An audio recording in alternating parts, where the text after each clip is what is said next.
இந்திய கலாச்சாரம் என்பது பண்டிகைகள் நிறைந்த கலாச்சாரம். ஒவ்வொரு பண்டிகைக்கும் ஒவ்வொரு கதை வழங்கப்படுகிறது. தீபாவளியை தீ ஒளி என முன்னோர் குறிப்பிடுவார்கள். தீமை அகன்று நன்மை பிறக்கும் நன்னாள் என்கின்றனர். ஒளி என்பது வெற்றியின் அடையாளம், இருள் என்பது தோல்வியின் பொருள். தீபாவளி பண்டிகை தீமையின் வடிவான அசுரர்களை கடவுளின் அவதாரம் அழித்ததால் உருவானது என்கின்றன இந்து புராணங்கள். நரகாசுரனின் உண்மை பெயர் பௌமன். திருமால் வராக அவதாரம் எடுத்து பூமியை துளைத்து அசுரர்களை அழிக்கச் சென்ற போது அவரின் ஸ்பரிசத்தால் பூமாதேவிக்கு பிறந்தவன் நரகாசுரன். அசுரவதத்தின் போது பிறந்தவன் என்பதால் அசுரபாவம் இவனுக்கு இயல்பாக அமைந்துவிட்டது. நரன் என்றால் மனிதன். மனிதனாக இருந்தாலும் துர்குணங்கள் நிரம்பியவனாக இருந்ததால் நரக அசுரன் எனப்பட்டான். அப்பெயரே நரகாசுரன் என்றானது.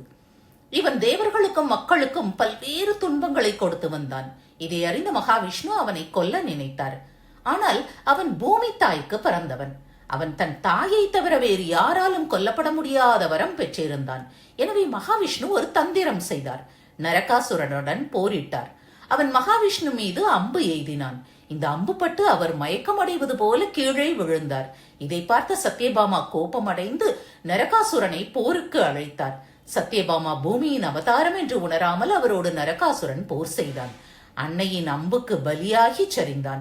அப்போதுதான் அவனுக்கு சத்யபாமா தனது தாய் என்று தெரிந்தது. அவரிடம், அம்மா, நான் மறைந்த இந்த நாள் மக்கள் மனதில் நிற்க வேண்டும். என்னுடைய பிடியிலிருந்து விடுபட்ட தேவர்களும் மக்களும் இந்த நாளை இனிப்பு வழங்கி ஒளிமயமாக கொண்டாட வேண்டும் என்று வேண்டினான். மகாவிஷ்ணுவும் சத்யபாமாவும் அவனுக்கு வரம் கொடுத்தார்கள். இதையொட்டி நரகாசுரன் மறைந்து மகிழ்ச்சி பொங்கிய நாள் தீபாவளி பண்டிகையாக கொண்டாடப்படுகிறது. இதை கிருஷ்ண லீலை என்கிறது புராணம்.